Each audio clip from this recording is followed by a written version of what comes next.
Welcome, everybody, to 52 Living Ideas. We are on chapter 9. We have jumped to chapter 9. We are following a very interesting path through this book. This book is an integrative book, and we are trying to approach it in an integrative way. So we are on chapter 9 on composing and connecting. I'm inviting everybody to talk about what they got from the chapter. We're going to start with Maritza, followed by Jing, and then Evanik. Maritza, what did you get from the chapter? Okay, so I really like this chapter. I'm going to start with one section that I'm going to read. It's two sentences I'm going to read directly from this chapter. And I think they're important to us as a reminder to remain in position open as we read this book, and to not think that there's a rigidity in the one concept of the design culture or being a designer.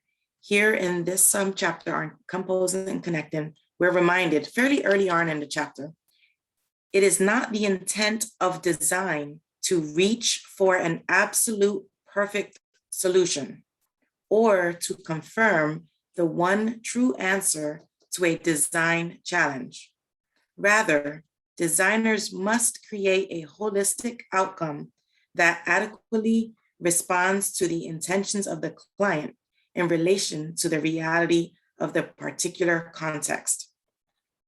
I love this reminder. I feel that we all need that sometimes, to be reminded that there's not always the one.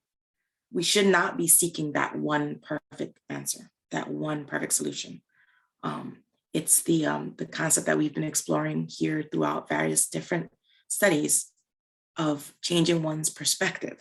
You know, if something you're trying to do seems not to be working, change your perspective, pivot, find a different way. Being convinced that there does exist a different way is really a huge challenge that I don't think a lot of us are aware that we face. Some of us don't deal with or handle change very well. What I'm hearing here is that is a skill to develop as we work along our path of becoming better designers here. So that reminder was in this chapter, and I really think it's timely and necessary for us. Now, for the most part, what we're being shown in this chapter is this idea of the compositional assemblies. And I really do like that phrase. I'm a fan of the image that it brings.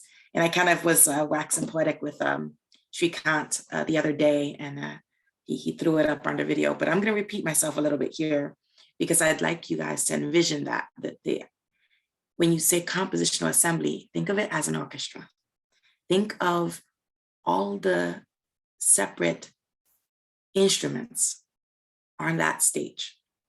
And then it's the one person who brings them all together. And that lovely sound that you're hearing is because there was an intentional bringing together of all those pieces. You cannot hear a musical composition with just one score. If you pull out many of those instruments, something is lost. And I think that's a very lovely way of pointing out the need for the whole, but also allowing one to recognize the very important nature of all of the components that go into creating the whole. And that's the core of what we're being told here. It's the necessity. The very words compositional assembly, that's what you're hearing here. This idea that while we're looking at something as one integral component, it is vital to understand all the small pieces that make up that component. And it seems like maybe to me, it seems a very simple concept, but one that we tend to ignore because we get so used to seeing the whole. You don't even think about the fact that your favorite orchestra score, if you took out one of the violinists, that sound is changed. Whether it's for the good or for the worse, that, that's actually, it's immaterial, but it's not the same compositional whole. Your design is not the same. And so I find that to be a important aspect of the idea of intentional design.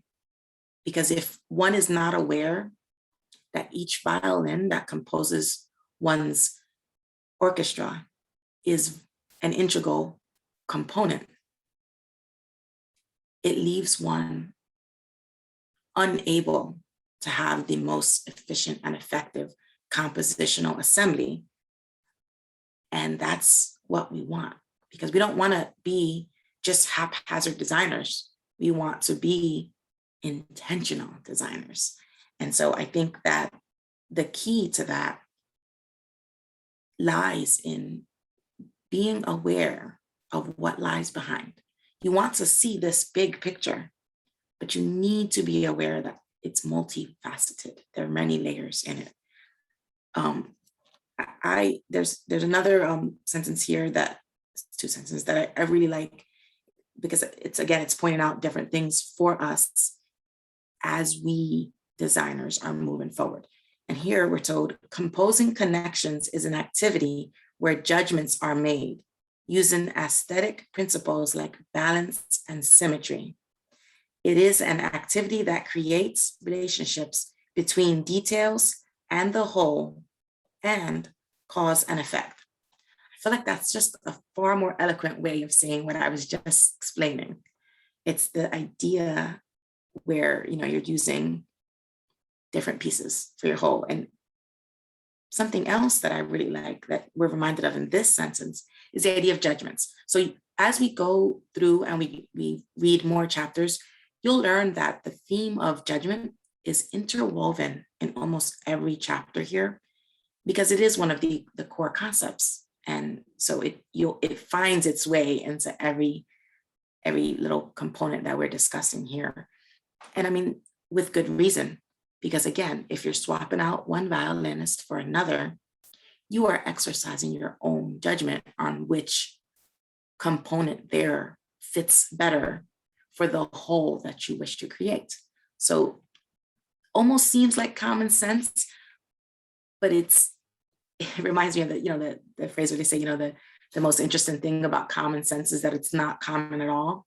And I think that's what we're finding here, is that these are seemingly very simple concepts, but if you really take a step back and think of many situations in which you found yourself, we very rarely stop to consider all of the pieces that go in something that we're viewing as one whole component.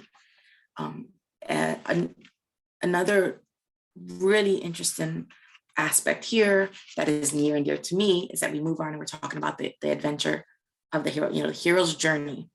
We went into the hero's journey in depth when we went through the maps of meaning with Jordan Peterson, and it really stayed with me because I get on my soapbox a little bit of the idea of the individual and the community, and you see that here, and I feel like I'm really a broken record a little bit on this topic, but so I'm thrilled. I'm just absolutely delighted to see it here in this book. The idea, the need, it's, you have to improve yourself and as an individual.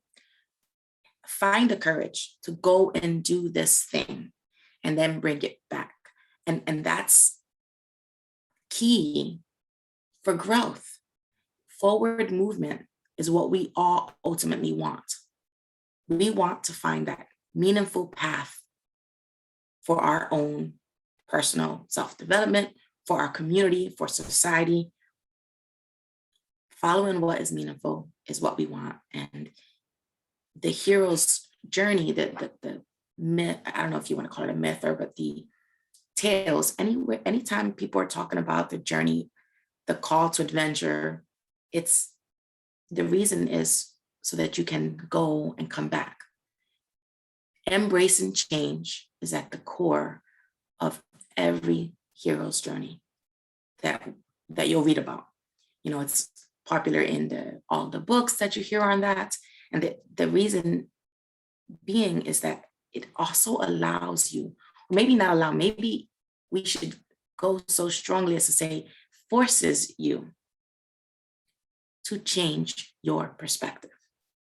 And that is key for growth. Like if we get stuck and if we're rigid, there's no way that we're going to be able to keep moving forward, because when you're rigid, you stop. And the words composing and connecting, in my mind, I just almost cannot say those words without hearing the ebb and flow. Either the ebb and flow, in my mind, music is ebbing and flowing, but maybe I'm a little bit crazy. Maybe everybody doesn't see music do that. So think of water. When you're composing and connecting, there's movement similar in that way. And those are the key themes here. And I find that we're invited here to take these two themes with us as we go forward and get further into the book. There are several core concepts, but on like page 2, he talks about the compositional assembly. And it seems it's such a simple concept almost, but one that you can think on ad nauseum. And it's very easy to see how we can overlook it and how that would be to our detriment. And I'm going to stop there, and I'm looking forward to hearing everyone else's take on this chapter. Thank you. Thank you, Maritza. And I do think that compositional assembly is something that is really, that's the concept that I ended up zeroing on through this. So I look forward to talking about that a little bit. So next up is going to be Evanique, followed by Becky. Folks, go ahead and type an exclamation mark if you'd like to. You really want to hear what you got from the chapter. You will get a lot more value if you speak more, because the more you speak, the more you actually have to formulate your ideas more crisply. You're going to get feedback from various people. So please go ahead and speak. Evanique, followed by Becky. Evanique. Yeah, so mine is going to be very similar to Maritza's. I think the first thing that struck me about this chapter is on the first page, where he says, to design is to be creative and innovative, but more important, to design is to cause things, including people, to stand together as a unified whole, a compositional assembly. Creating such a system of unification means bringing parts, materials, functions, structures, processes, activities, and events together in such a way that they have an emergent presence or an appearance in the world.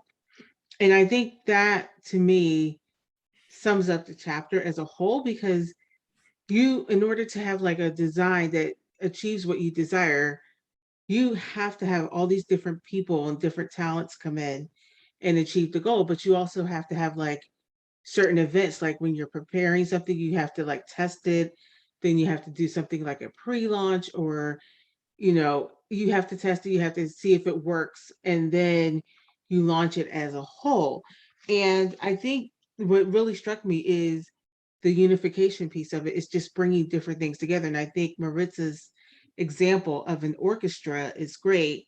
And I love that. So I'm not going to go there, but I also thought of a painting of all different types, like all different colors, all different strokes, all different patterns coming together to create this beautiful painting. I always think of Vincent van Gogh in like The Starry Night, where he has to blend all these different colors together. And I just think it just create like these colors couldn't be more different, but when you bring them together, they're beautiful. And I always think of like 52 Living Ideas being the same thing. It's like you're bringing all these different people from different parts of the world, from different cultures together, and to listen to what people think. And it becomes a beautiful composition. It's like a beautiful design. And then when he talks about like what is the most important thing being what is desired to be done, like what are we trying to achieve? when you're making a design, are we achieving what we desire? You know, is it like, that's how you judge if it's working, if it's achieving the goal that you set out, or is it doing better than what you thought it would do? And then if it's not doing what you wanted to do, how do you make that workable? How do you make that work? Do you need to take something out? Like Maritza was saying, if you take that violin out, will it make it better? Will it make it worse? You don't know until you try. So I think I like the idea of, you know, taking in and like taking out and putting in. Um, and then I love where he talks about the interrelating and interconnecting as a process. Um, how we relate to each other is a process. How we listen to each other and how we bring different ideas together is a process to make a whole, and to interconnect all those things together to make the whole project work for the people, for your audience. And I like how it's a theme throughout the book where he's talking about you have to know what your client wants and know that's what you're achieving, because you have to look at how the design is going to affect other people. It's going to have a positive effect and a negative effect. And if you see it as having a negative effect, do you continue or do you make it different? Or do you just like take certain parts? So it all comes together, and it's all about light and dark too. Like kind of like Vincent van Gogh's paintings, it's like light and dark. Like, yeah, there may be a negative effect, but will it achieve the goal even with the negative effect? And do you agree that it won't cause, like, what type of harm would it cause? So I like that. And then I think that's all I have. I want to hear what other people have to say, but those were my thoughts on the chapter.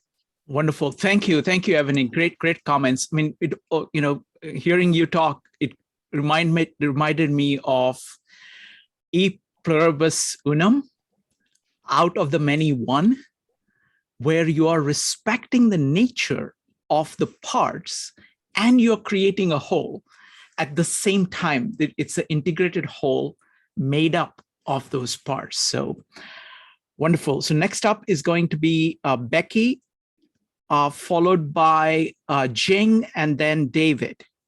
Becky.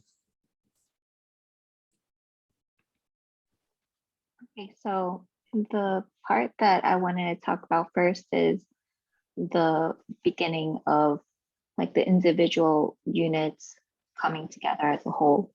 And I'm going to read from the first page of the chapter.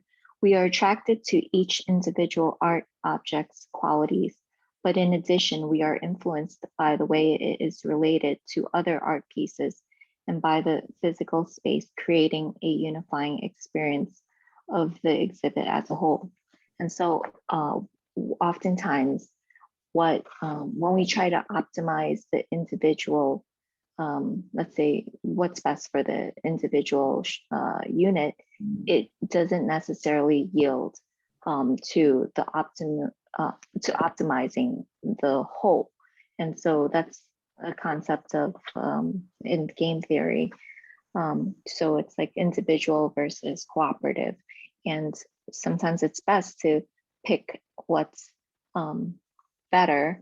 But when you try to optimize for a cooperative game, oftentimes you're still really elevating the individual pieces to a very good rather than perfect. And it goes back to what Maritza was saying about like that perfection. You don't cut off, you don't use perfection as one of the elements to stop the design. Instead, you go for adequacy, essentiality, and significance. Because if you try to pursue perfection or efficiency or comprehensiveness, you can always add to that. And the return that you get is incremental once it's past a certain point. So it's not really worth it. And I think it goes back to how the author is still like pragmatic, even though we're talking about like creativity and all that. So that's, I appreciated that a lot. And the last piece that I found very, that resonated with me was the aha moment for the particular ideal. And oftentimes I experience this, but I'm like waiting around for it. And it's such a subconscious, out of my control process that I feel like it's often like I'm at the mercy of these insights. But Cal Newport in Deep Work, he talks about creativity and artists. Like sometimes they'll wait around until it just happens to them, kind of like what I do. But if you structure time and you schedule like creativity work and you just start doing it, whether or not you expect it to happen, it's almost like you trigger it to happen more often. And so that was something that I've been experimenting with the past few months. And so that's just something I wanted to share. Thank you. Wonderful. Thank you. Thank you, Becky. Next up, we're going to have Laurie, Jean, Zheng, and then David. Laurie, go ahead. Okay. So I really liked this chapter a lot. I'm doing design in a very concrete, actually working with concrete in a very concrete way. And I find a lot of times my own hero's journey will be something like convincing the project manager that we need to actually put effort into pulling things together in an intentional way. So I liked Maritz's analogy of the orchestra. And so I would say, you really need a conductor to kind of pull everyone together. And a lot of times, you'll hear, oh, we have a project manager. We don't need that person. And I think of like the project manager with Maritz's analogy would be like the opera house manager who's ordering the toilet paper for the bathrooms and stuff like that, so it's not really the actual design itself. So I read through this once. I loved it. I love how it described things that I'm doing, like alternatives analysis and making judgments and never have anything perfect. And I'm going to be reading it many more times. Wonderful. Thank you. Thank you, Laurie. Next up is Zheng. Zheng, go ahead.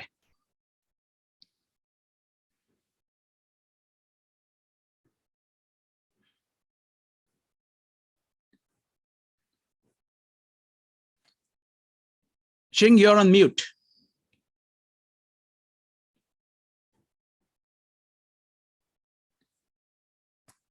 Zheng, you're on mute. Okay, I have to, before I can share, I have to change it first. Okay. Sure. Okay. Can you see it now? Yes. Okay, so I just summarized the chapter 9 we are reading this week. At the beginning, the book talks about the design. It's about composing assemblies. And so we basically make elements and make connections and unify the relationship to create this unified whole. And there's different strategy we can use to create this relationship, to create the compound function assembly pattern system and as a whole. And then they use this museum as example. Actually use some pictures. We went to the De Young Art Museum in San Francisco as example. So when we're viewing the art piece, is the viewing and experience, there's two parts of it. And we have to put the art piece together, they work together, then they have to arrange the art piece in a physical space, the architecture. This building is designed by Herzog, very famous architect from North Europe. And this architecture is so successful because they not only put all this artwork together, they also bring in nature at the slavery of the buildings. So you can see the art piece, you can see outside too. So it's quite amazing. And my favorite spot actually is here. After you're working through all the pieces, you can sit here and look out. These are my kids. So you can look out at the sculpture garden and see the nature on the background. The way this whole experience, how they integrate the art, the architecture, the nature, and people's experience all together, is just a great example about this design compositional assembly. So design is about individual element. Compositional assembly, you use similar or contract, use different way to assemble them, create this relationship, create these connections, then you create this whole. This whole will become easily comprehensible and then create some meaning for the people who actually look at it or use it. So then they talk about the compositional assembly is not just a pattern of parts, not just put all the things together. They create new qualities. I use this ring screen assembly as example. In architecture, we use ring screen. So you can see there's different materials, and there's panels create this beautiful facade. Then there's insulations, and there's waterproofing, and there's a membrane to prevent moisture. So there's all these things work together, create this perfect ring screen assembly as example how this assembly works. So by put all these things together, they create a new character, a new qualities, new experience. That's how this compositional assembly works. And they're also talking about when we design, we have to accept restrictions, and we don't come at the problem with a predetermined outcome. We have to constantly examine and challenge our previous decisions. What can be done, what should be done, and what do we want to be done? And we make the judgment between all these desires, and we find adequate, just like many people mentioned, adequate but not perfect solution. There's never a perfect solution. I think that's like anything in real life. In real life, there's no perfect solution. Only in academia, we have this exact answer. So we get this holistic outcome response to client's intention and the reality of particular context. Create this ultimate particular that's not universal or general. That means every design is very unique. So since there's no standard universal solution, then why we study the past cases? So this explains the point of case study. So I use this Frank Lloyd Wright's Falling Water as example. I'm not sure everybody knows about this building. This is one of the most famous building. So Frank Lloyd Wright created this villa. So the client have this lot with this falling water, and he actually put the building on top of the water. So, and he created all these horizontal slabs as decks and houses. So his client can stay there and listen to the water. It's the way they look at the water, they integrate it in the environment and be part of the environment is quite amazing. And the reason we study the past case study is because we can understand how they, dealing with the unique design situation, make the judgment and the final outcome. We can see what is possible. This helps the designer to develop this sensibility and appreciation of the design process. Just like when we do drawing, we study masterpiece, how master drawing these people. So it's not like we will draw like the master always. We have to find our own style eventually, but it's through learning the process help us to create this sensibility, understanding. So design is relate and connect. We have to make judgment to bring things together, and it's appropriate to a particular condition and intention. So this makes design not just only architecture design, also apply to other public policies, education program, all the other things that in life, all related to design. Oh, sorry. Then we talk about, then the book talk about design process from not knowing, understanding to wisdom. It's like alchemy process. And there's a common between the design process and alchemy process is like, they're all restrictions. When you're doing the alchemy, you need pressure, you need limited space in design too. As a designer, we all know, actually, the harder design, there's no limitation. So when you have a lot of restriction, usually those restrictions create new inspiration. When you creatively solve all these challenges, then you find this aha moment. Then you find this solution, then they solve all the problems. I think a lot of people experience that in different part of life. You're looking for the answer, you try different things, then suddenly you get these things, then it works for every all the problems. It's quite amazing.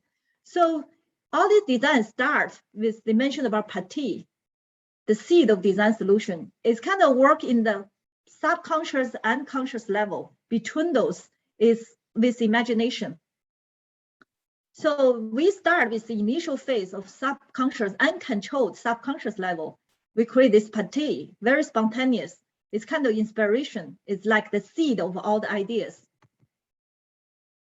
Then after that, we develop that idea. It becomes more in the conscious level, in more controlled way to create this compositional assembly.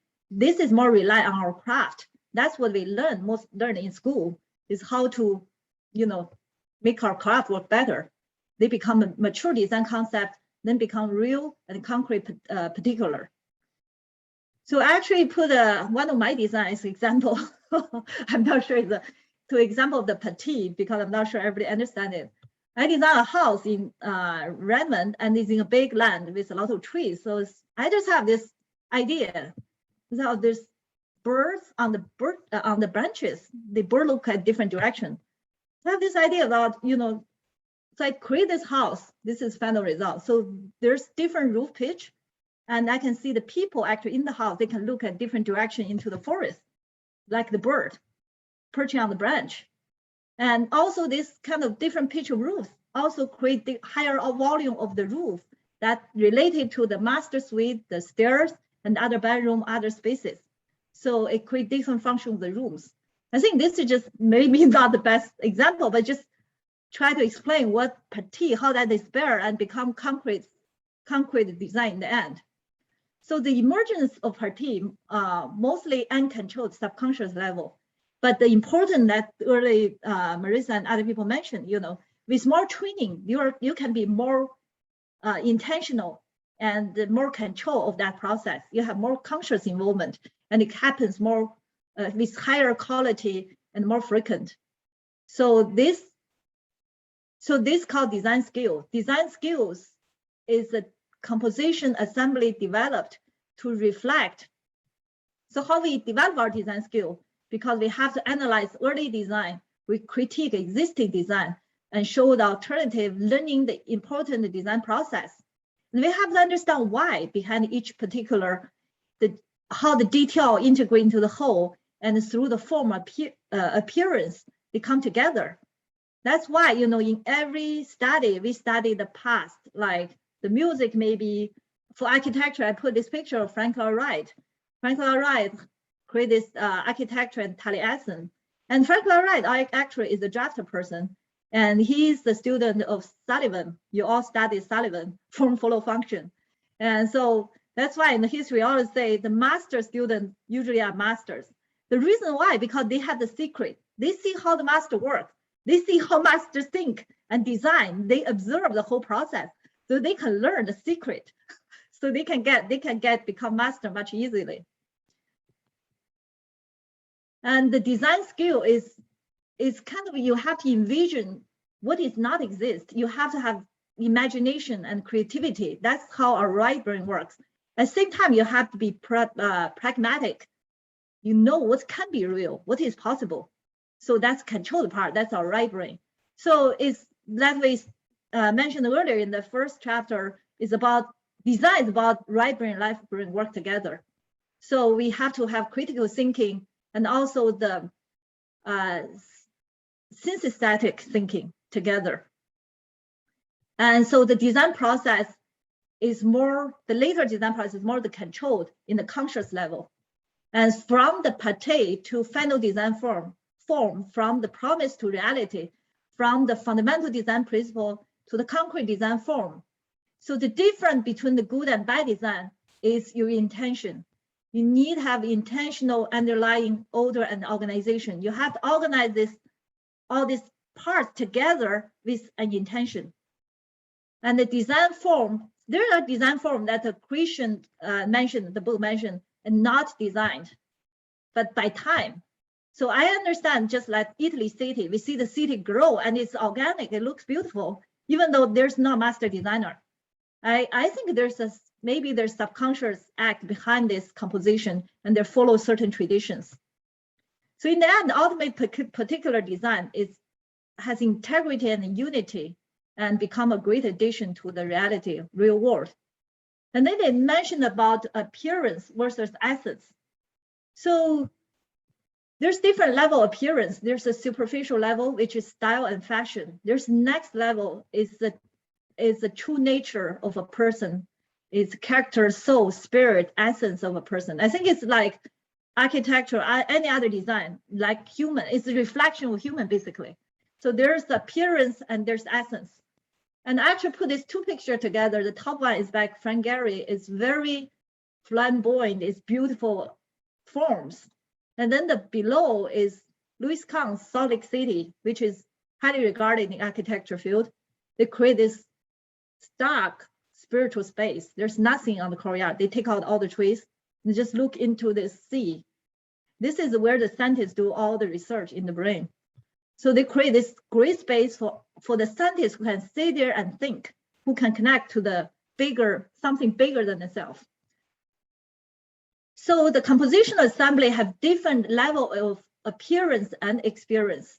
It's both connect to our sense with color, material, and contrast, and our emotion and spiritual spirit with space and lighting. So they mentioned about different style of experience, style and fashion include there's a design principle Bauhaus school. I'm not sure everybody knows. Started modern design in Germany, and then there's some associated with culture like Japanese style. Then there's a different social system like communism, capitalism, and tectonic design. Like internet, they said it's not assembled, it's not assembly or composed. And I think that's maybe the problem with this internet and our current problem we have in society. So compositional assembly, you have to have skill and grace, sense of wholeness, and make it comprehensible.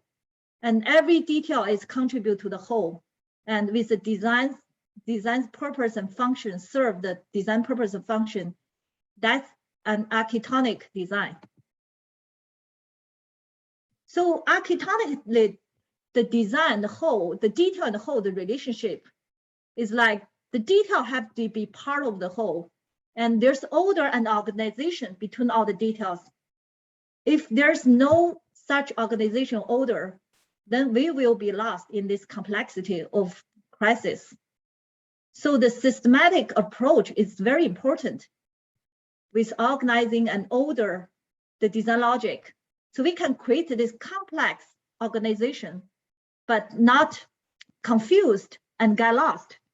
And I wonder, this is current problem with all the information we have, is all the details, but we don't have system or whole. That's why we are kind of lost in today's society. Also, we have to understand the reason behind the impression. So they mentioned about the different kind of measurement of designs with critique. So not just aesthetic, but also ethical. So it's reminded me about the architectural world. Actually, recent year before, they all like the most expensive house will win the award because they have crafted all the beautiful details. But now we have more other kind of house, like low-income house, which create beautifully and also solve social problem. Because architecture not just aesthetic, there's other responsibility as well. So the real value of design determined by client's desire and architect's intention. And design become agent of influence and change, and they help to shape the world. Is a great responsibility and ongoingly create our new reality. So design is one most inspiring and rewarding activity we can imaginable. I totally agree with this because as one of the designer, I feel very happy every day to do something. I feel it's such an enjoyable process. So I gave this two examples, past and now what we do with design. This is Gaudi's church, see how people create this imaginable, such a beautiful structure. And this Apple's headquarters, we visited, and how they try to connect with future, with this nature and future and technology. It's they transform our environment. I think it's quite inspiring. Thank you. Thank you, Jing. I really, really love your presentations. I think this is just wonderful. It's a great way of bringing everything in the chapter to the attention of everybody. So this is just fantastic. Thank you. All right, next up is going to be David, Mike, Laura, and Charlie. David, go ahead. Hi, thanks. Well, Jane just covered comprehensively what was discussed in the book. And I think so. A lot of what I'm going to look at is a little bit reflection on some of the things that came up. And actually something Maritza said. So about common sense. Common sense, I want to say, actually works pretty well. We don't think about thinking, yet we do thinking pretty well. But if we think about thinking, that's something else. Same with design and same with judging. We don't look at how we're judging or know how we're knowing. That's a different question. And we just kind of recognize the real things and the not real things pretty readily. Now, not perfectly, but common sense is pretty right on when you would actually take a lot of work just to figure out, hey, the common sense idea, it has something to it. There's something in that about judging, which is part of this chapter, but judgment is a lot of the book. But judging comes up in this chapter. He says that the internet was not designed architectonically. But I think that's a kind of a funny assertion. What the internet has become was not designed architectonically. The ability to communicate computer to computer and look at each other's files was perfectly designed. There's HTTP protocol, the IP protocol, the async protocols.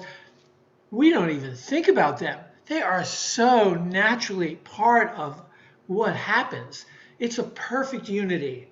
Everything falls down and up from that level. We don't even sense that it's happening. We don't even know when they change that. It's phenomenal. It is a perfect connection. What we've done to it on top of that, if you want to call that the internet, there's no design, true. There's control of the names. But again, that's the level where it's architectonically a unity, a dream unity. So I'm a little suspicious at the end of the chapter, they're talking about the value of your design, the intrinsic worth has to do with the unexpected presence of things that come out of it. Well, then I agree, with Zhang, we have a lot to question about the intrinsic worth of the internet, the way we're looking at it as a new beast in what it's grown to. But that wasn't, I think it's a little disingenuous to say that the original thing wasn't designed a certain way for certain, desiderata, which it overly fulfills. So that's about what has already been said. On judgment, he uses the word judgment. And it's a little uncomfortable to me to not say what judgment is, which they don't. So I think typically judgment is clarified, looking in philosophy, as the connecting of details under a principle or a rule, generally. So you judge something to be a cat because, this particular thing makes it into that larger category. That's a judging. The other kind of judging is the opposite. You can go up or down. I want to judge what would be a cat. I would like a picture fuzzy with a round head and pointy ears and etc. Judging is pulling the details out of the rule and being able to give a detail from something more general or being able to look at the details and recognize it under that rule going either way. That's mere judging. But when they say judgment in this book, they mean something heavy. They mean, did you use good judgment, meaning what? It's sort of, and I look for the definitions because it's really important. The whole point of the book is to develop good design, wisdom, and judgment, right? So I'm looking for the clues. And he says his should is on page 160. You should, through understanding of facts, find what can be done in the service of what is desired. So it's the logical, rational understanding in the service of the ideal. And that's his demand on us. And that's the demand on which we're going to judge whether a decision was a judgment that's good or a judgment that's bad. At least that's the best I can do in terms of figuring out his message about what our goal is getting to. So the role is to find the client's authentic desiderata. And I guess a lot of the process is not designing in your room, but psyching out the client, psyching out their life, psyching out what they're not saying, finding the desiderata, and because you have to do that in order to know what ideal you're heading toward. That was my reaction to just using the word judgment without having to find it. The designed whole is recognized as good because it has a viability, a coherency, and a unity. These are common sense reactions to it. Then that is an indication it's a good designed whole. It's realized, he warns us, in the physical presence in the world, so we have immediate access to whatever's designed. That's how we're going to be at first judging it as users or people in its presence. It's our sensations, its ugly, its beauty, or as was mentioned, in terms of the style used, is it Bauhaus, Japanese, Swedish? Those are vernaculars. Those are entire languages of expression, and we sense within those languages. That's the realization, and that's the presentation at an immediate level of access. And then, as Zheng said, there's a deeper level. What has that revealed? What is it hiding, and what is it revealing? And I would call these the emergent things, the underlying deeper unity, the soul and the essence of what has been created and you're now in the presence of that wasn't ever something before. So that, I think he's encouraging us with his should, has to be targeted by the group or the designer to see every part in relation to the whole, and the whole in relation to every part, which has been said. So that's called teleological design. And it's revealed in the feeling that when you encounter it, it's comprehensive. It does an entire thing. It's got a unity, and you're in the presence of one thing, not a bunch of separate parts. You sit in your car and everything is connected to you. The seat hugs you, and you're prepared for everything. You're safe because the bags are there. Everything's ready. You know where to reach for whatever you have to do. That kind of comprehensive unity in Kant is identified with the idea of purpose. You have really settled purpose, and that means there's intention, intelligence behind. And that way of acting with intelligence before the thing is built and acted, that's called having a final cause. And whenever there's final cause, we think of the designer as that intelligence behind it. And the optimal example in philosophy of something you can't think of without thinking of the purposes is organic life. You can't look at something and that's an arm. It's to pull things. It's to move. You see purpose in everything you look at. And the arm helps the whole because you know that that's the way it gets to its food. It moves around. It protects itself. So the parts and the whole have this complete interdependence. So that's the emergent thing, is the unity of those is not just a bunch of parts. That's the ideal. Organic life is this purposeful thing. And that's why people think of a designer behind purposeful life. You can't think of things without having a purpose. And what's that? The part I sort of got the least clarity on, and I hope people talk about, is the germ, the part T. He talked about that as an essential part of the process. And I know in creativity, the Arthur broke it up into two things. He says there's the subconscious part of the creativity, and then there's the controlled conscious that comes second. You take things actively and consciously control it. I think he's got it backwards. I think creativity begins with discipline, fact collection, system studying, which they talk about, relating things, seeing the relations and learning them and categorizing them. Training is the beginning. You can't be creative till you have some training. Then, step 2, let go, wild thinking, play. That's the second part of creativity, combining crazily, wildly, trying, and immediately you have already tuned your judgment. So now what you try has meaning to you as good or bad in the context of all that you already know. If you didn't learn about certain parts of the system, you won't recognize certain goods. But the better your training, step one, the better you're playing, step two. I think creativity goes that way, not the other way. I think the only thing that's subconscious in creativity is you learn what to forget. But I don't like the term creative, subconscious. Like my brain is being busy for me, subconscious.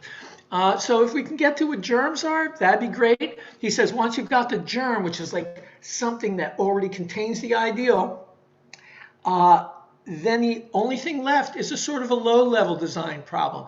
He'll call it a problem. Instead of the process, you're just down to a problem. How do you do the realization? Because you already got the ideal. Now you're realizing the pragmatic, the realizable to the concrete, and you're limited by the physical possibilities, which Jane talked about that too. So, and I suppose the iterative nature of it should be considered at all times. You know, Wonderful. you go forward.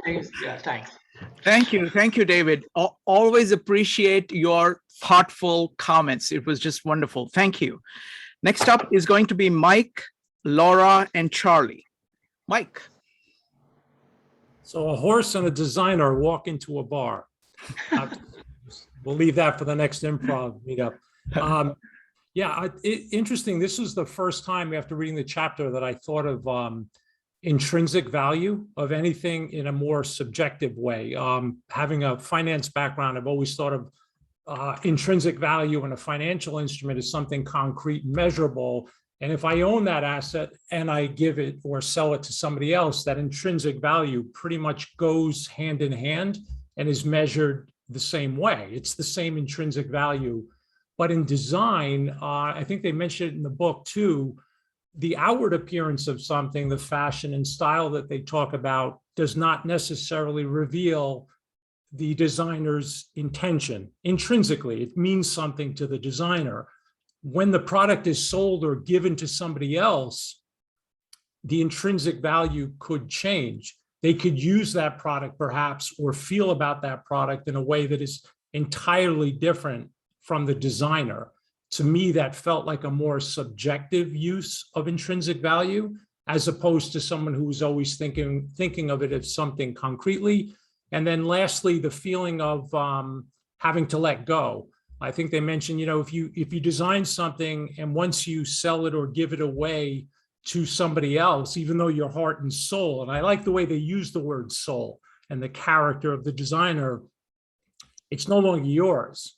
It's now mine. If I've taken that product from you. So the interpretation of that intrinsic value has now been transferred to me as now the new owner of that. I like the way they kind of take you down from the fashion and style on the outside into the intrinsic.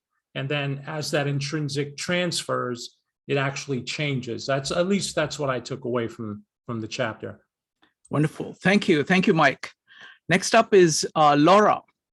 Laura, if you could unmute.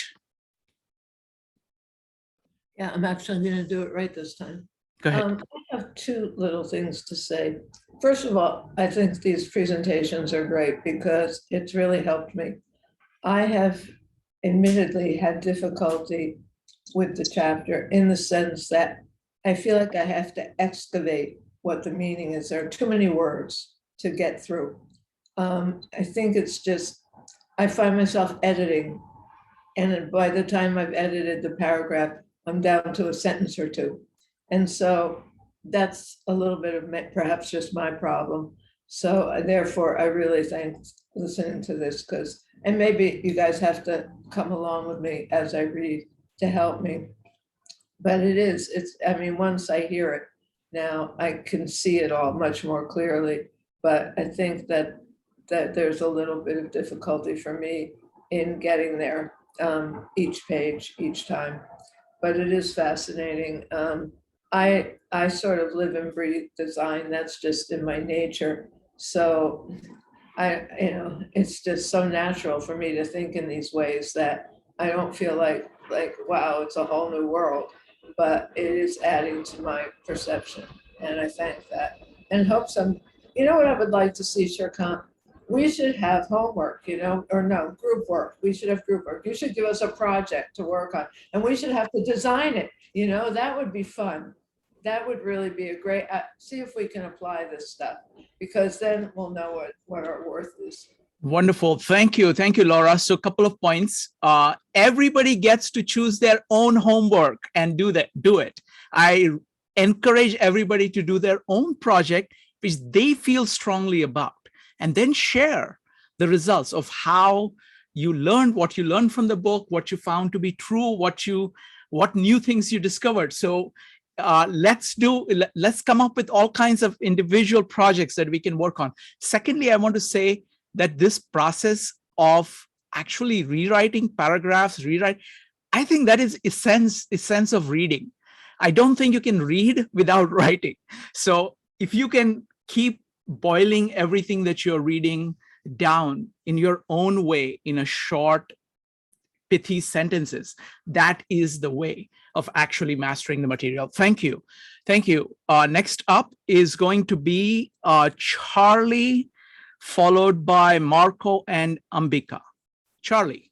Yeah, okay. Actually, this chapter is about something that I've been doing for a long time. It started with the bar scene in the Star Wars movie where the aliens were playing these really strange instruments. It was music that was awful. And but anyway, it sparked this idea: what are the musical instruments going to be of the future? Because in the past, they've been physical devices that are either percussive, you hit on them, or string instruments where you pluck the strings, or you have a bow, or But basically, you have a limited number of types of musical instruments. And so, with the advent of computers, it opens up things a lot, okay? And so basically the way I put this together in terms of composition was that first of all, you have to have a performer, okay? And the performer interacts with the instrument, okay?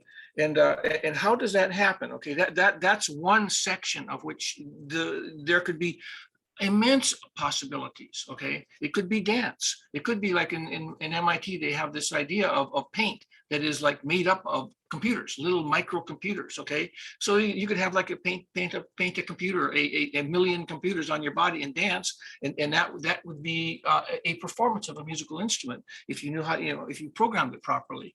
And so basically, what I've done is I've separated it up into the motion, human motion, and that there's some kind of a way of sensing, but also it could also be back and forth. In other words, that the instrument itself could send messages back to the performer, just like when you're playing an actual physical instrument, you pluck the string, but the string vibrates. Okay, so it's not just a passive device. Okay, and so that would be another part of the design process, is to decide, do I want to include something like that in the design of an instrument? Okay, and then the next step is once you have the signal or the response or the interaction of the performer with the instrument, how does the sound come from that interaction?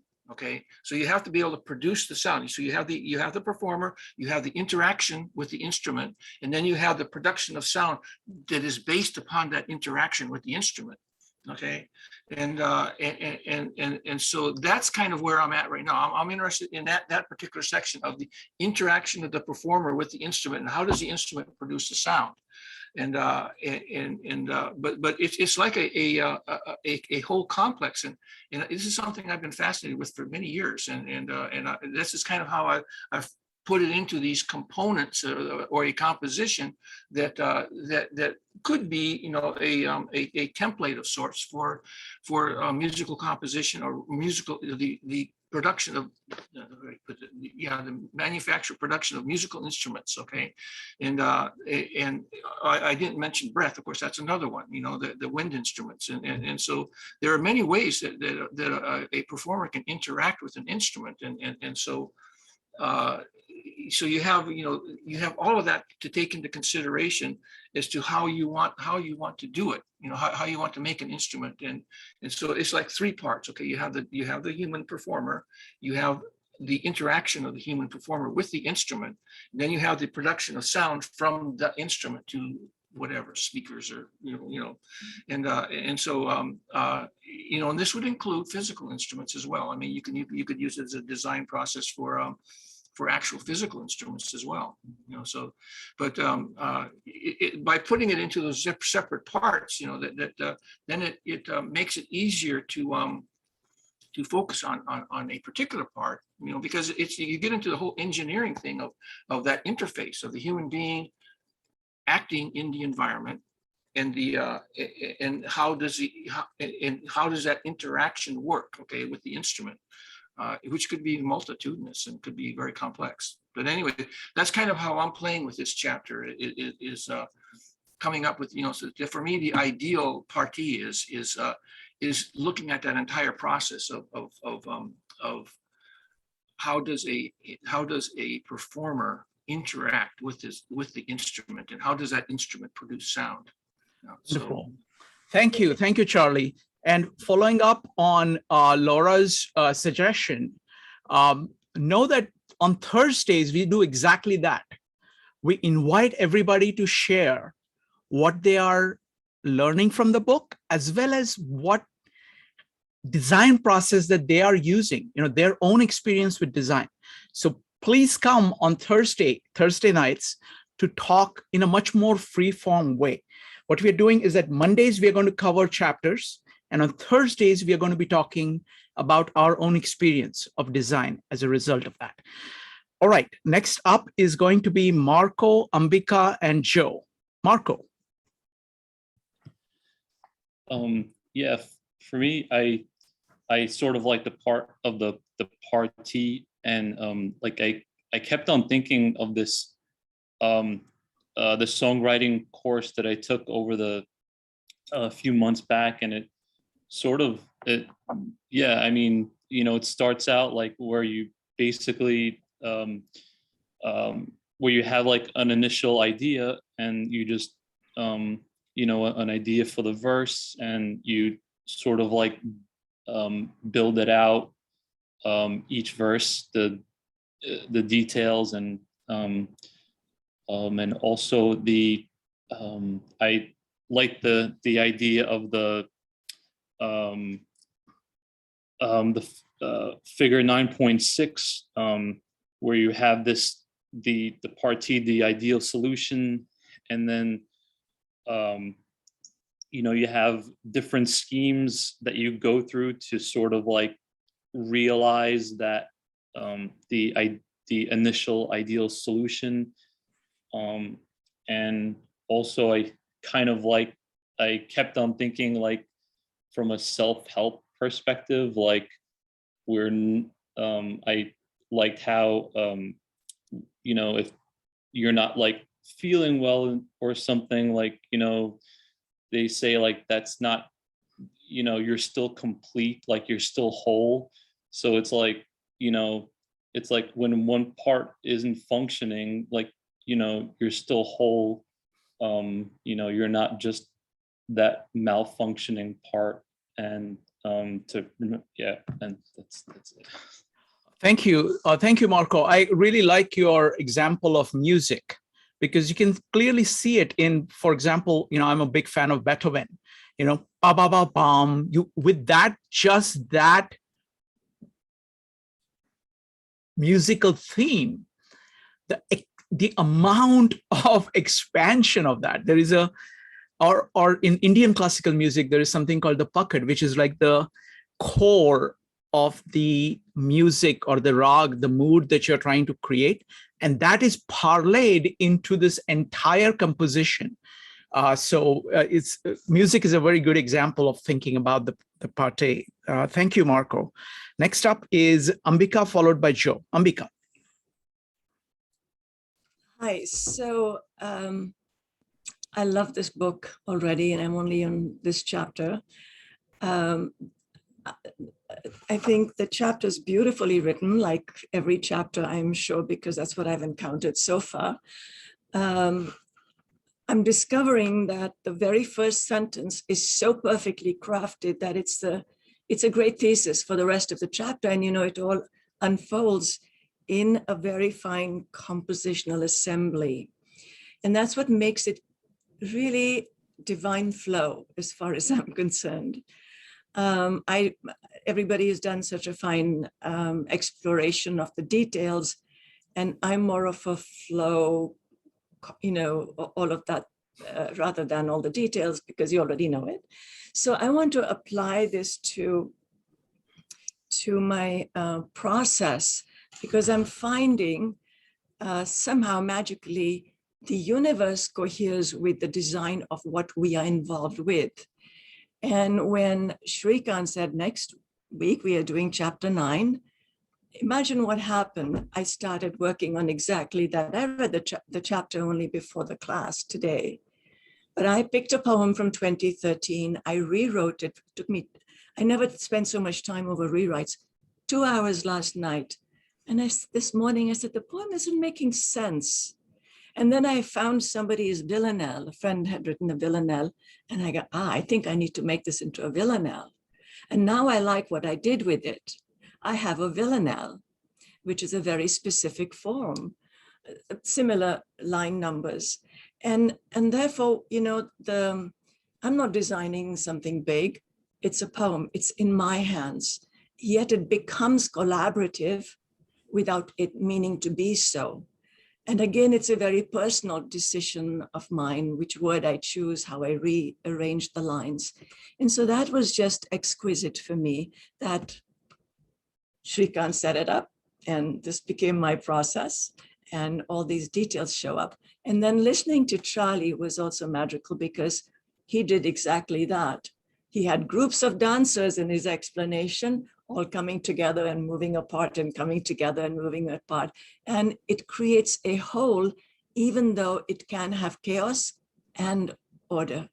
And so that's how it orchestrates itself. And for that, thank you all very much. This is beautiful. Wonderful. Thank you. Thank you, Ambika. And the next chapter we are going to study is chapter number 1, which is the ultimate particular.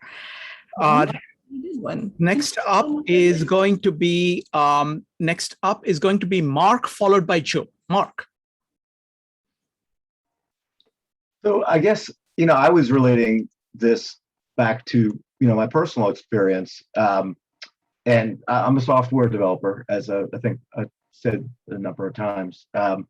We have a methodology called Agile. And for those that are familiar with it, it takes a lot of this type of thought into account. What you do is you plan by trying to find out what they need in a small way with the business people that are the subject matter experts, and then you give them small little pieces. You design it, you develop it, then it circles back on itself, and you have a review all the time. So it's always this circle of trying to make sure that you're understanding. It's an iterative approach, and a lot of what we were talking about in this chapter I saw was that same kind of iterative approach in coming up with a proper design that's taking all the stakeholders into account. And I can bring up a graphic if you can let me share the screen for a second. Mark, we're running a little bit behind time, but it's a brilliant point. I mean, Agile is about the same thing. You're going the loop. I think that's fantastic point. Do you want to say more about Agile?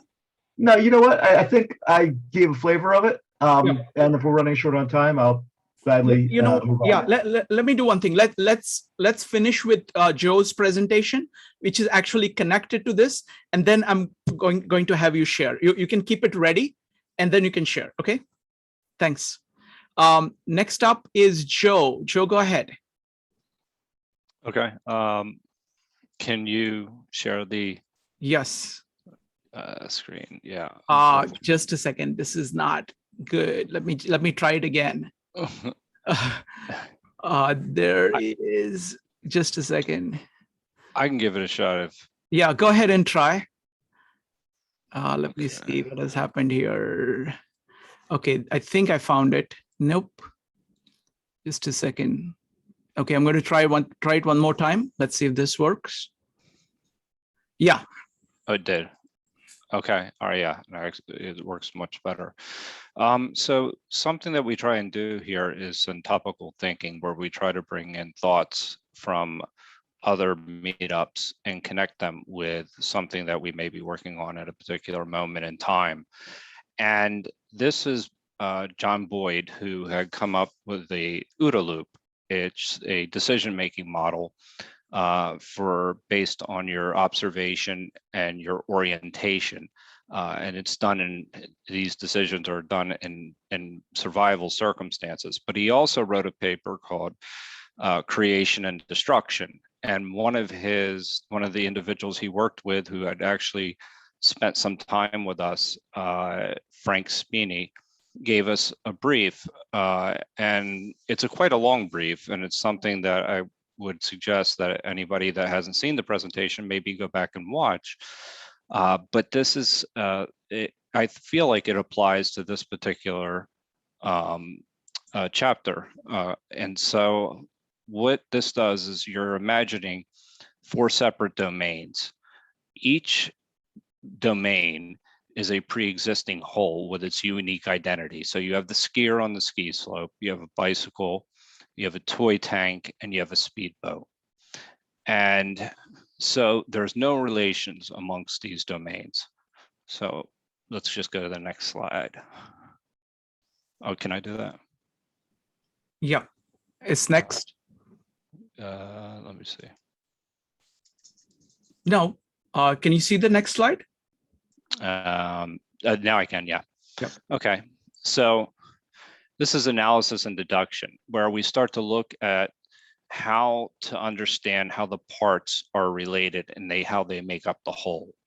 So the domain, you could start to see exactly how the handlebars, the seat, the chain, the child, the wheels, and the sidewalk and the seats make up a bike. And you're starting to see the parts, and then that's the first step in this process. So we go to the next slide. Here we shattered the correspondence between all the parts, but there's a problem. We're still thinking about the parts within the context of the toy tank, the ski slope, the speedboat, and the bicycle. And that's the reason they're color coded that way. This is actually meant as to be like in fully interactive with a class that he teaches. So that's, it's not meant to be just a regular presentation. So we go to the next slide. So what this does, though, is more abstractly is the pre-existing domains are still constraining our orientation and imagination. And that's really important because we're still thinking about the bike. We're still thinking about it in terms of skis. We're still thinking about it in terms of a toy tank. So if we shatter the parts from their legacy domains, then we have chaos and order. You'll start to see. And that's the next slide.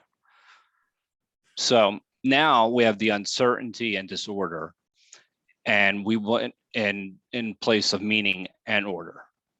So how would we then approach bringing order to this? And what would be like how do we create and construct order and meaning out of this mess?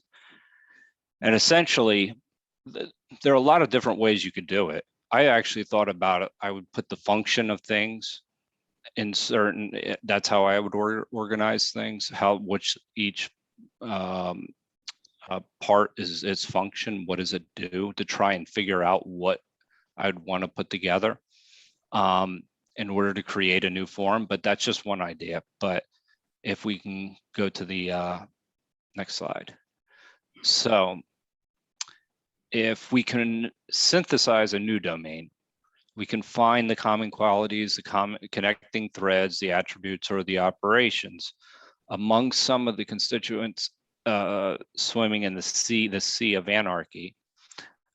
Then we can start to see if we could put something together. And underneath there, we have the handlebars, the tank treads, the outboard motor, and we'll get a little bit more descriptive here in a moment.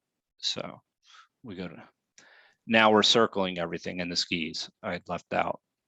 So now it's hard. I would ask everybody, what do you see? What is possible out of these 4 parts? And as we see, as we go to the next slide, it's a snowmobile. And so you've recreated a snowmobile out of all that chaos and anarchy. And that's something that's actually usable and something that's desirable to a particular client. Now, this is the important slide on the next slide, is that, you know, you've created something new that was, you took things from the unknown and made it known. You created something from chaos, and it's something that is usable. But if you forget about the synthesis of actually why, the desired, the outcome, you may create something that's usable, but that's not desirable, that's something that people don't want to use. And that's what the examples are on the right side. So that it's really important to know the desired outcome and understand that each idea isn't necessarily a good idea. It's so I think about it in terms of this one particular quote in the chapter. The processes of composing and assembling design elements should be based on a thorough understanding of what can be done, what should be done, but most of all, what is desired to be done. A compositional assembly should emerge in response to what has been found to be the client's most authentic desiderata.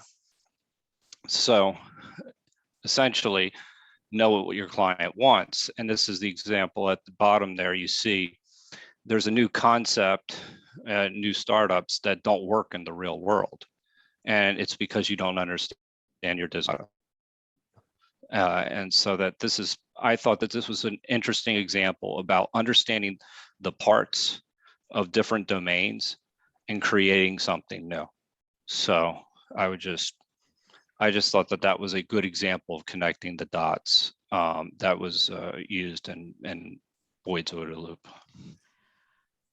Excellent. I want to follow up on this with this diagram. This is my compositional assembly. This is putting together Marshall McLuhan's ideas. And I'm going to, it's also putting together OODA loop of John Boyd. And I want to talk about this particular chapter with respect to this. At the core, this is Marshall McLuhan's idea of tetrad. What he's saying is that any design, anything that you make, there are 4 different kinds of things at play.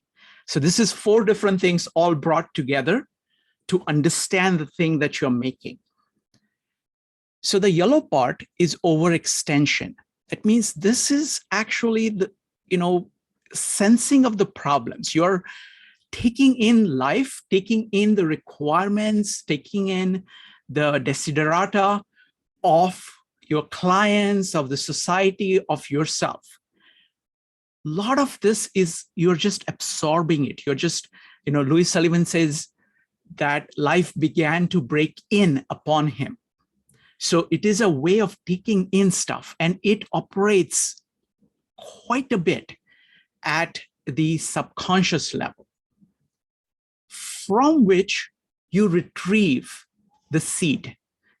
Sullivan calls it the seed germ. This book calls it the party. This is the core of what you think will solve the problem. You're retrieving that. It is in the incipient stage. It's in the seed germ stage. It's a way of going from the subconscious intuitive to something that emerges from it. Then you work on it to enhance it, to extend it, to build it out. That's what most of the design of details, kind of designing, developing the seed into a full-fledged solution is about. But Marshall McLuhan also talks about the next stage. It actually displaces something. You're actually changing the surroundings. That was the whole purpose. You're building something new that obsolesces or displaces some things that you did not want to be there. And then it comes back to the overextended stage. If you do too much of it, you have to always watch out for what negative consequences that you did not think of that you may be causing. This is also OODA loop of John Boyd. The observe is really looking at the current situation and seeing what is wrong with it, especially with whatever you thought was going right, noticing where you are off. The overextend is the observation part. Orientation of putting together the core idea of what you need to do is the retrieval part. That is the seed germ. Decide or design is actually planning out what you need to do. That is a full-fledged plan that you develop. And then acting is you're actually implementing it, displacing things, and then you go back to observing again. So there is that sequence, there is this, this loop that goes on. All right, next up is going to be Mike. Mike, we are really running out of time, so could you speak in about 3 to 4 minutes, please? Probably less.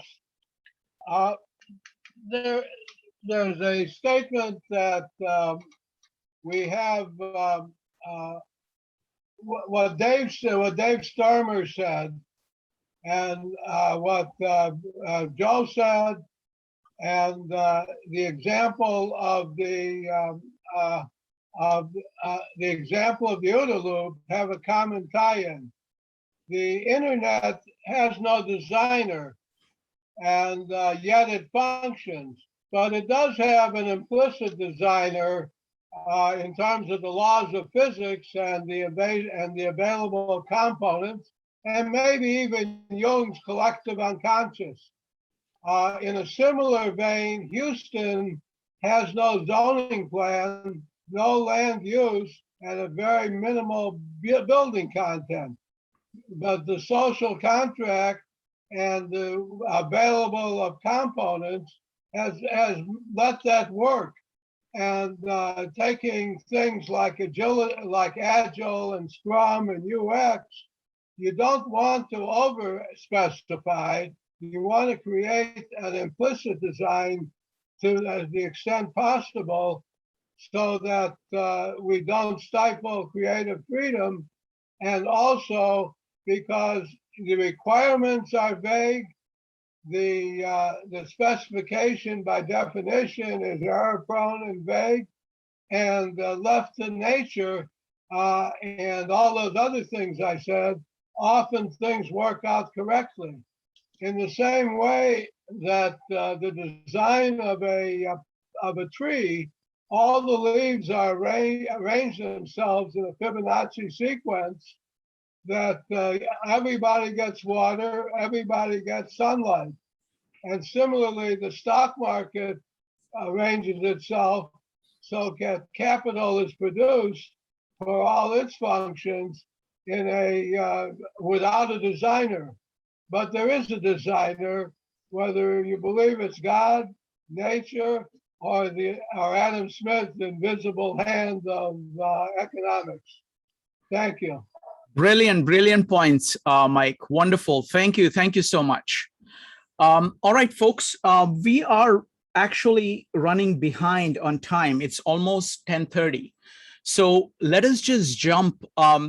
Firstly, I just love this dialogue. I think we have an amazing community that is, engaged with this book, and the variety of thoughts, the depth of thoughts, the breadth, the questioning of different aspects of the book, all of that, people applying it to various things. It's just magical, amazing.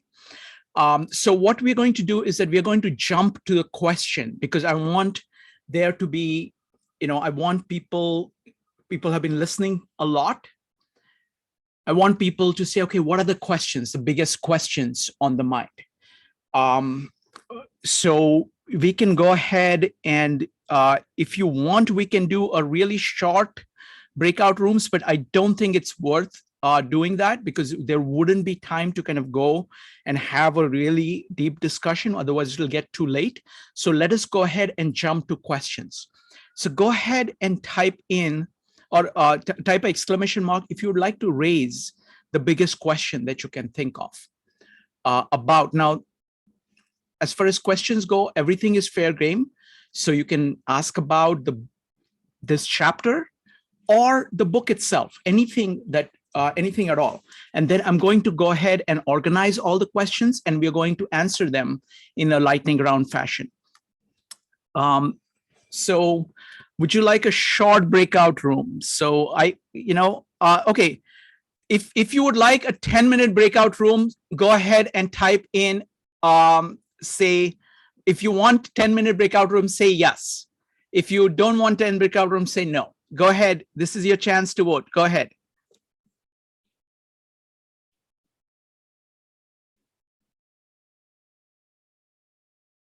Okay, it's mixed. So we're going to go with no. Thank you. Okay, so go ahead and type exclamation mark if you would like to put a question on the table.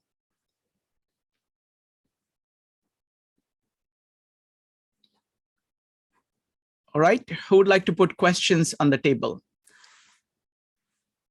Okay, David, and folks, keep your questions short so we can get to as many questions and as many answers as possible. David, what's your question? And I guess it's mostly directed to people who read the book, but if part T is about aha moments, then I guess anyone can answer. I'm just not sure what part T is.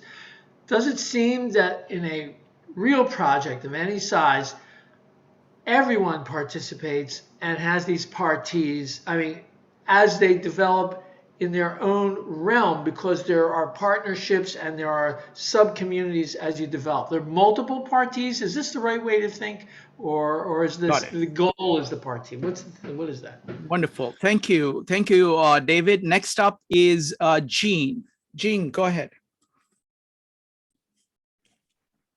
Yeah, my question is, I think Mike mentioned a lot of designs, agile design. So there's not very clear intention, but then they make it more fluid.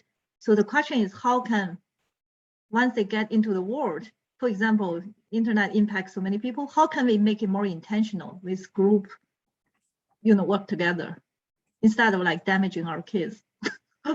Okay, how do we protect against the bad effects and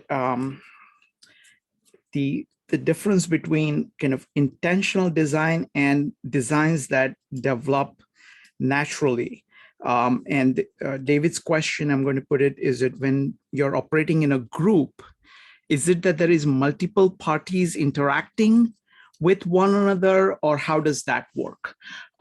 Next up is going to be Laurie. Laurie, go ahead. Just a short question. How do we define judgment? Okay, very good. We do have a full chapter on judgment, which we are going to do. It's going to be ultimate, particular, then desiderata, and then we're going to do, I think judgment is the next one in this cycle. So four meetups from now, we're going to be looking at judgment in detail, but let's put that as a question.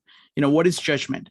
All right, folks, go ahead and put your questions down. I can't believe there are so few questions. You need to have more questions. More questions, please. Go ahead and type exclamation mark if you have questions. Joe.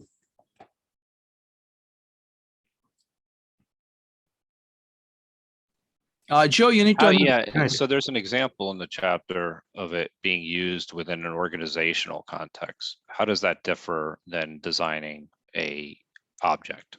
Okay. Are you saying what is the difference between designing in an organizational context and individually? Yeah, an organization versus a object. Okay. Okay. Yeah. Got it. Got it. How is designing of an organization different from designing of an object? Wonderful. Next up is going to be Mike, Mark, Charlie, and Ambika. Mike. Which Mike? You, Mike. The You, magical Mike. Mike. Okay. Magical realism, Okay. Mike. How do you balance the requirements, which are uncertain, versus the capabilities, which are uncertain, versus the time limits, which are certain, and the budget, which is absolute? Thank you. Okay, beautiful question. How do you balance the uncertain factors and the certain factors in design? Next up is Mark, followed by Charlie and Ambika. Mark. Well, this is a work in progress here, so we'll have to re-edit the question. But basically, if a camel is a horse designed by committee, it shows the limits to committee design. So what voices are the ones that get through? Who decides which are the voices that gets through? And how do you know which to represent? I don't know how to abbreviate that better. Okay.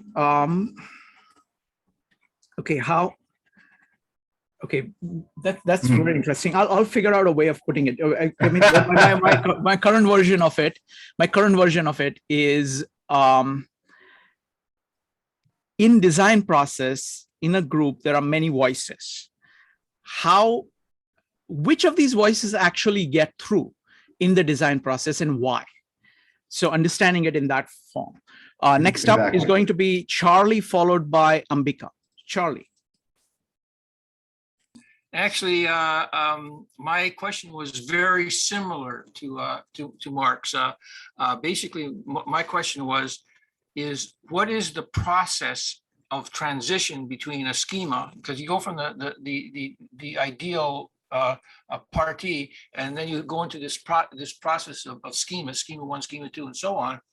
But that going from one schema to another it has to involve at least two things. Okay, one is the decision to dump that one particular schema and go to the next, and then but the thing is then why was that schema dumped?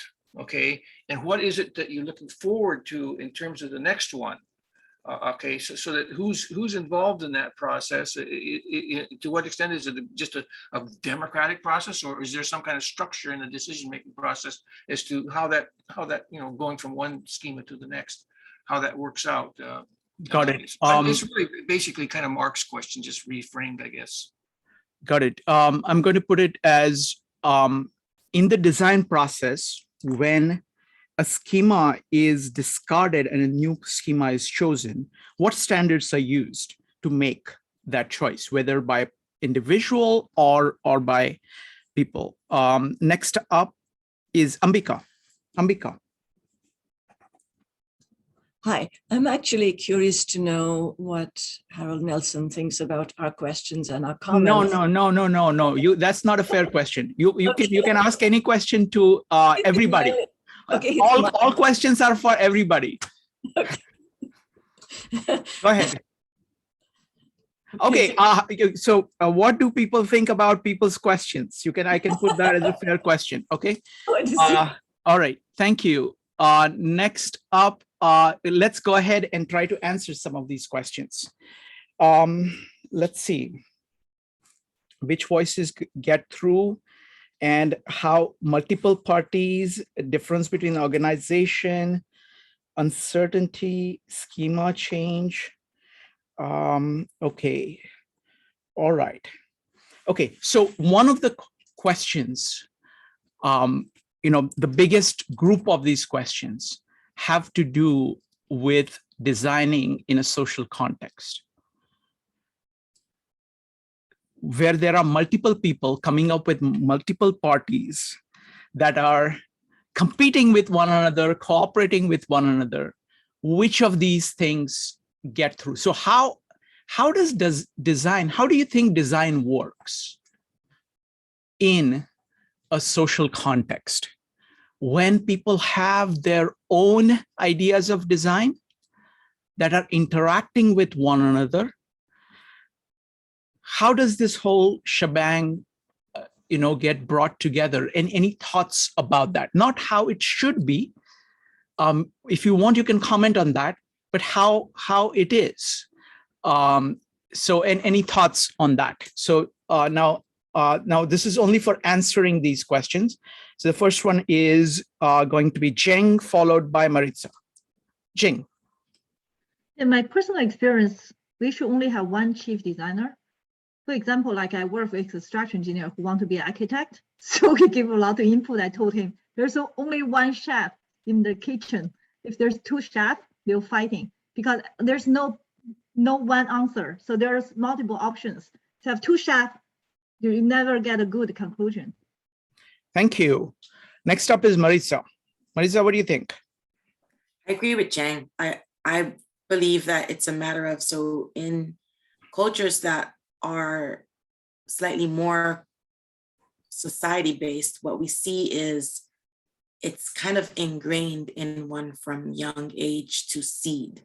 So one cedes to the authority of the elders or something like that, because it is understood inherently, or it is taught that the elder is the designer. So you kind of follow the leader, but there is that acknowledged leader, as it were. Thank you. Next up is going to be the magical Mike, Mark, and Joe.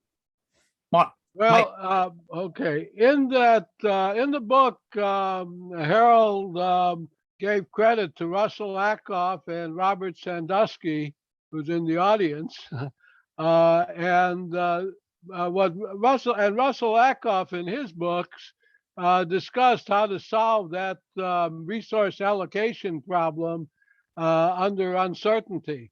And essentially, you try and put values on all of the variables, including the uncertainties. Try and map them into price and costs, and try and come up with a parametric minimization problem. Got it, Mike. Mike, you're answering the wrong question.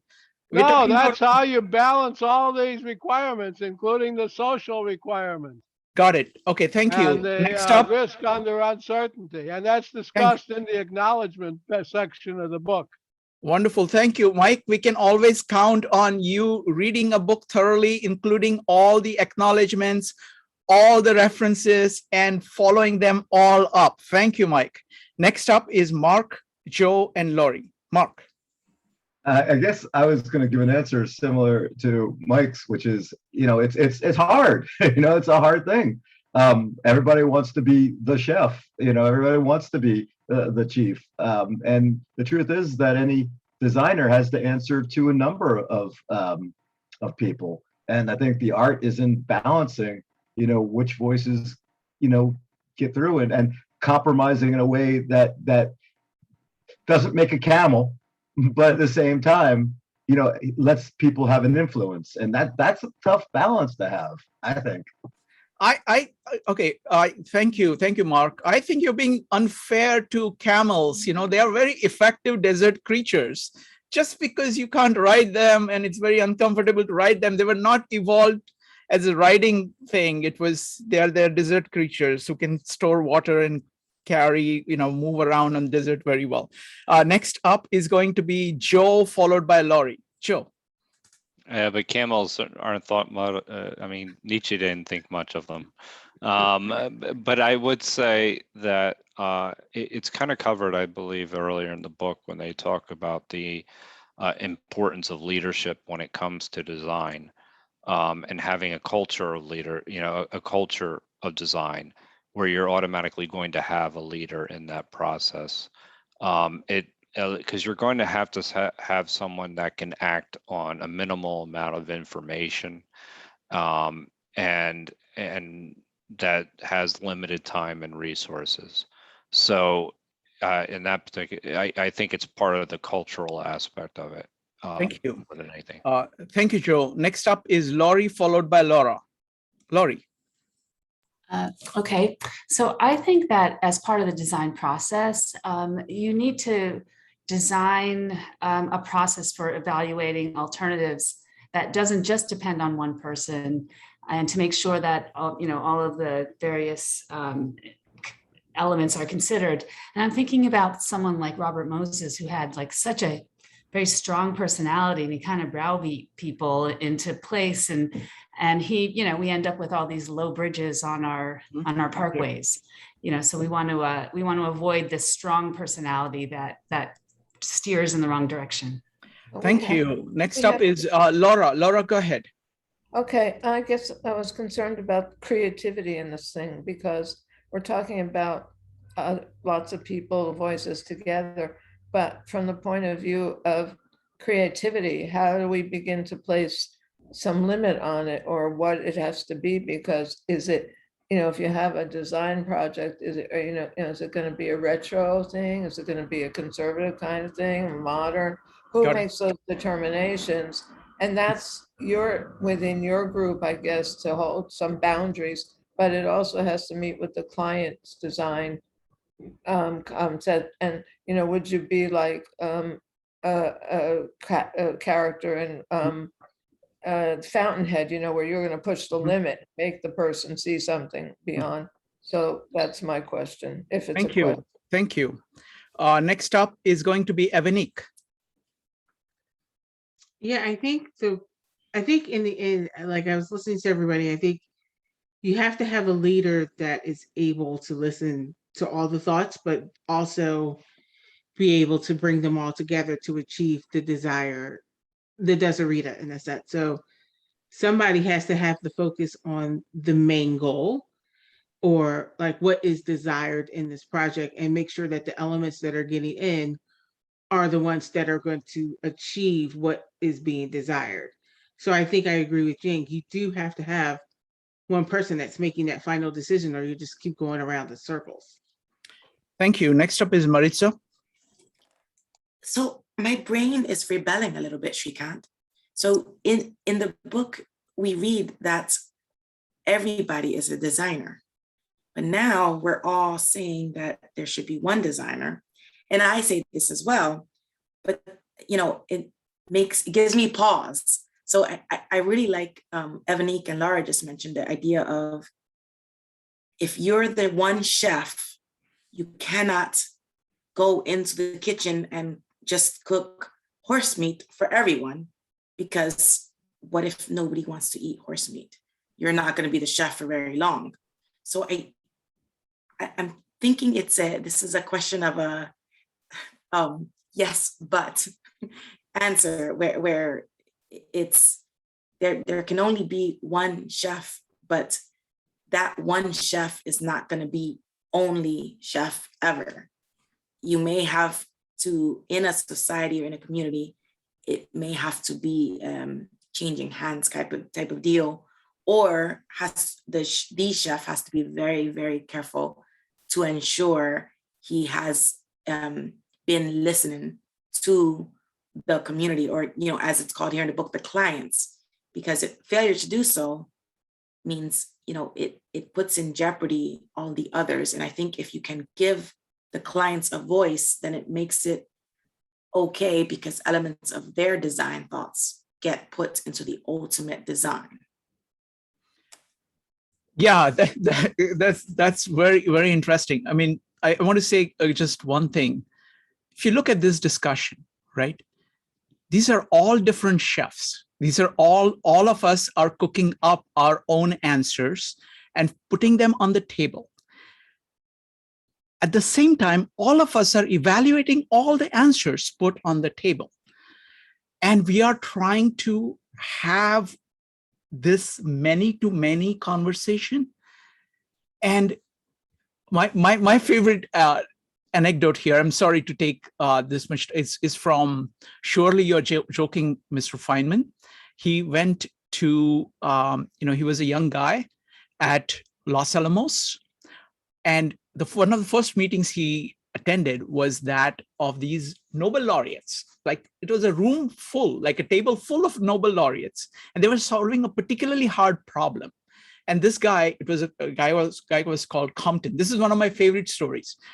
I tell this a lot of times in my meetups because that's what we're trying to do here. So Compton puts on the table the problem that everybody is trying to solve. The first guy says something. The second guy says something completely different. The third guy continues to say something completely different. So each person speaks their mind. And at the end of it, Compton stands up and says, I think Mr. So-and-so has the best idea. Do you agree? Everybody nods and the meeting is over. Okay, so I like that idea of saying that let everybody speak, let everybody evaluate, and have the honesty to actually come up with things. So if you disagree, then you can talk, but that kind of approach. But anyway, sorry to take up so much of the time. Next up is going to be Jeff, David, and Jean. Jeff.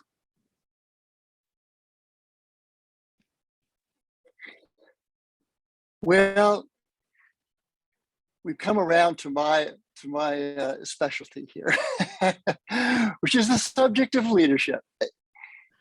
And very simply, we're falling into the trap that most people fall into with regard to this subject. And that trap is to try and to ask the question, what's the best way to do this? And the only correct answer to that question is, it depends.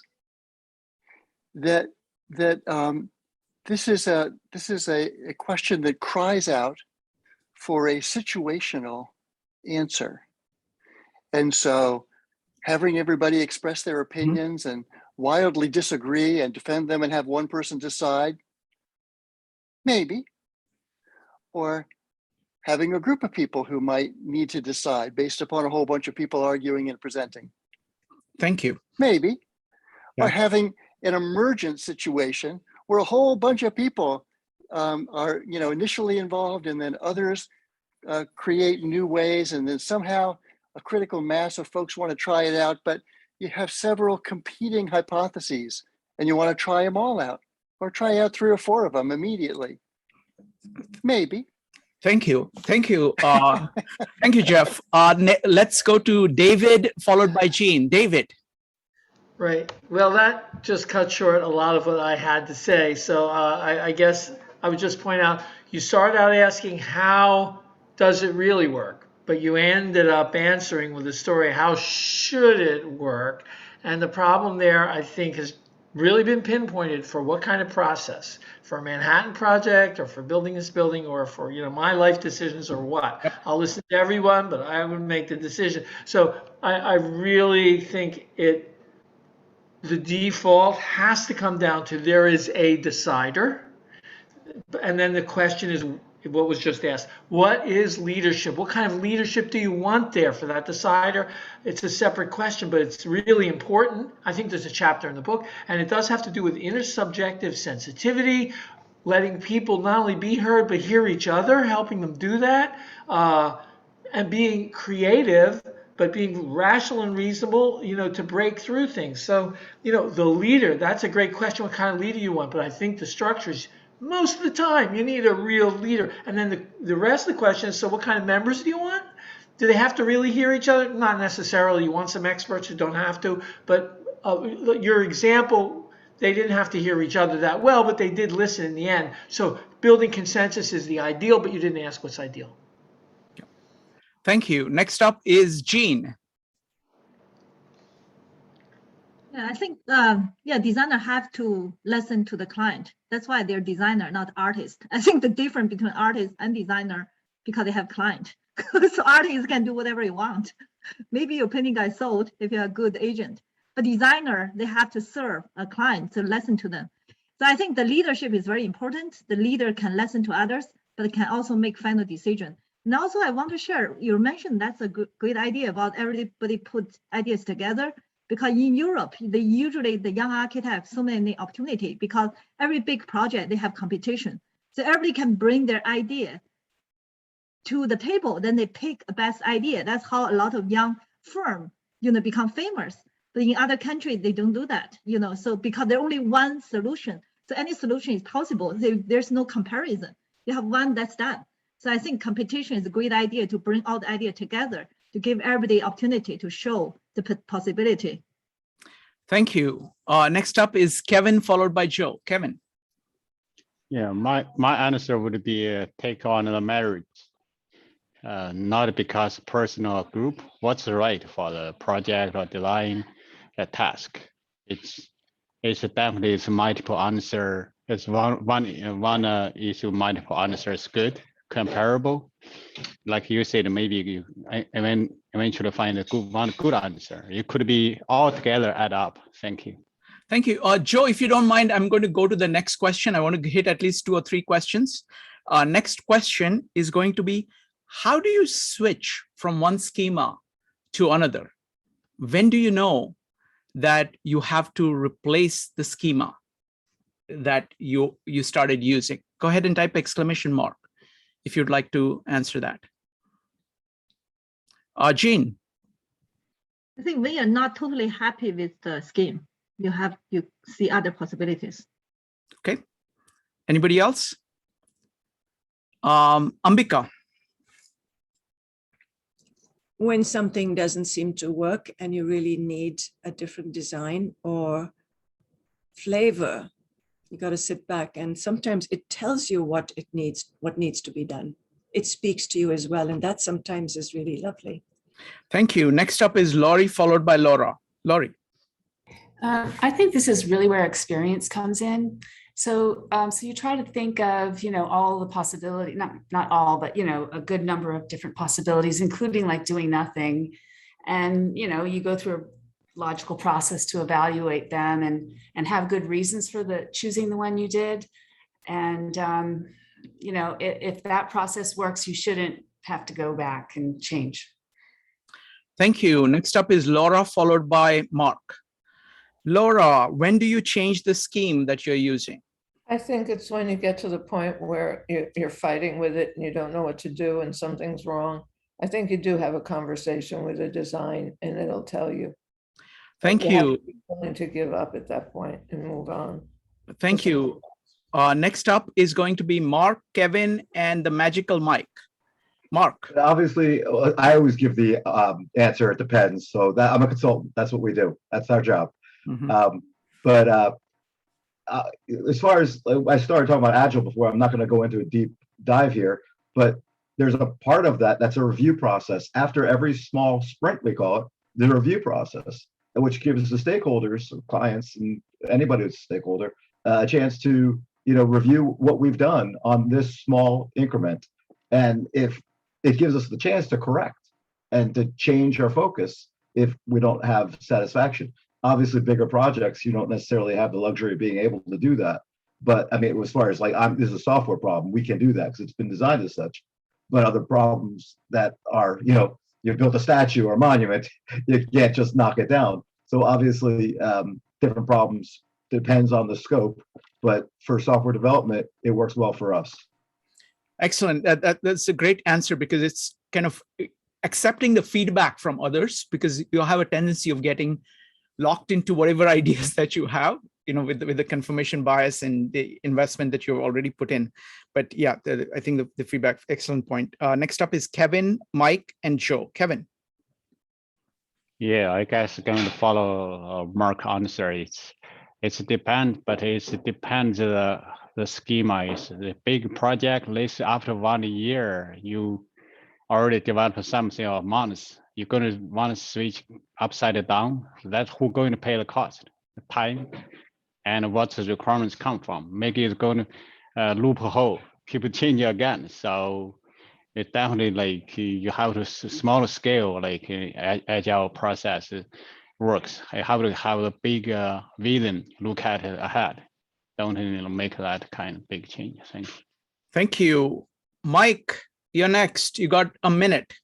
I only need 30 seconds. I agree with Laurie about good judgment. And Plato's comment of how do you get good judgment from experience, and how do you get experience from bad judgment?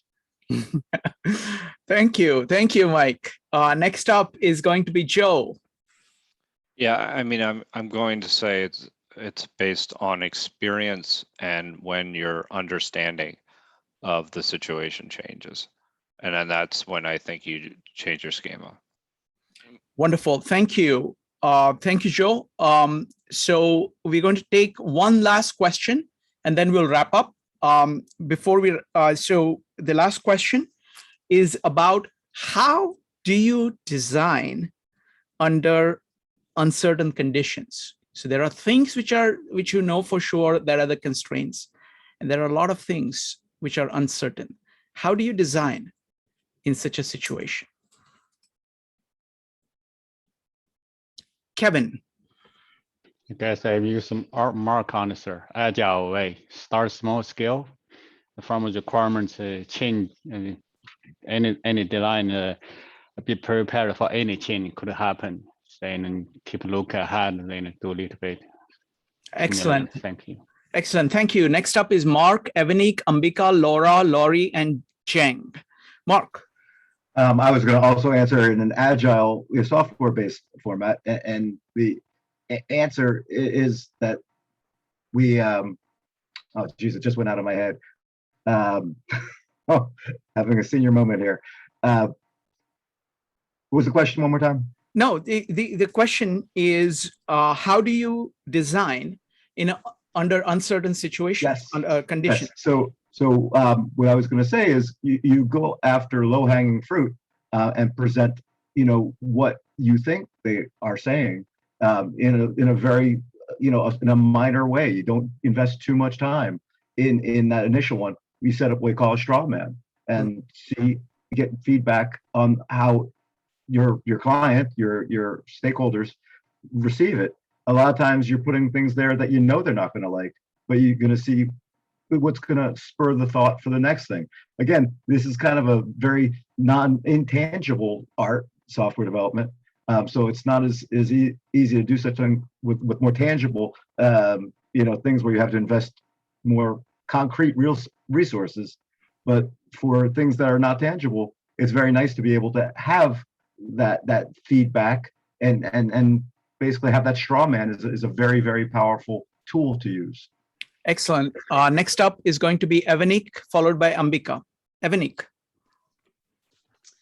I think you have to go with the flow and just flow with it. And if it's going to further your goal, you deal with it, and then you just take it piece by piece and see what you could do with it. And if it's something that you're not expecting and it's going to derail the project, and you need to deal with it, you deal with it really quick, get it out the way, and try your best to get back on track. Wonderful. Thank you, Evanik. Next up is Ambika, followed by Laura. Ambika. So you design with full heart and love and sincerity, and then step back, see what happens, and always laugh it off or laugh it onward, because it can just happen. It's still a gift. Thank you. Thank you, Ambika. Laura, how do you design under uncertain conditions? I would think of like the most minimal kind of design, and I'd give them some more options beyond that and see what they rally toward and go from there. Thank you. Next up is Laurie. So you kind of identify the risk, things that that are uncertain, and you just work in flexibility. Like if you're driving a pile and you don't know exactly where it's going to end up, you just make the rest of the structure big enough to accommodate wherever it's going to be. Wonderful. Next up is Cheng, Joe, David, and Mike. Cheng. Yeah, I think this uncertainty is pretty important in today's life. Well, not important, like it's obvious. We have to deal with in architecture, like reuse, readapt the old buildings, how to recreate the industrial building, make it into art loft or something like that. I think it's important to be flexible with the space and make it more possibilities instead of because of the changing today. Wonderful. Thank you, Jing. Next up is Joe, David, and Mike. Joe. I think the most important thing is to have a set of principles that you fall back on in order to allow you to engage with the particulars. That's I think the most important thing. Wonderful. Thank you. Next up is David, followed by Mike. David. Yeah, I was going to say what Ambika said with his heart, but I want to sort of flesh that out just a little, that flexibility can be done in a beautiful way. And when you have unknowns, you think of the general problem that isn't being said, especially in software, you can do this and think abstractly of human use and build to that, which is like building to beauty. And that's heart and love, right? Thank you. Next up is Mike. Mike, you got 30 seconds to wrap up. 30 seconds.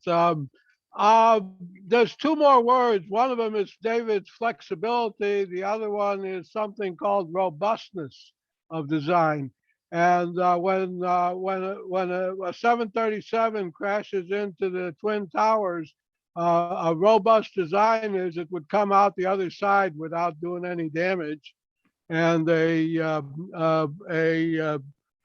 first order analysis would say the four or five buildings in the area would tumble down, and that's not a robust design and not a flexible design. And that applies to software, and the internet has somewhat of a robust design to it by the design of a particular TCP/IP version 6. Thank you. Thank you, Mike. So folks, next up, we are going to go through ultimate particular is the next chapter. The one after that is desiderata. I'm going to put this entire list on the meetup page soon. What I realized that desiderata was really about, though it was in part 3, it was really about the final causes of saying what are we after. So I have put it in that along with that set. So it's going to be ultimate particulars next and desiderata after that. On Thursdays, we are doing free flow discussion on what we are designing and on what we are learning. So you are welcome to read this book in any order, apply it to any projects that you have, but come and talk about it so that we can learn from each other. All right. Thank you very much. Really, this was an amazing, amazing conversation, and we will see you soon. Thanks, Shrikant. Thank you. Thank you. Thank you. Bye, Thank everybody. you. Bye. Bye.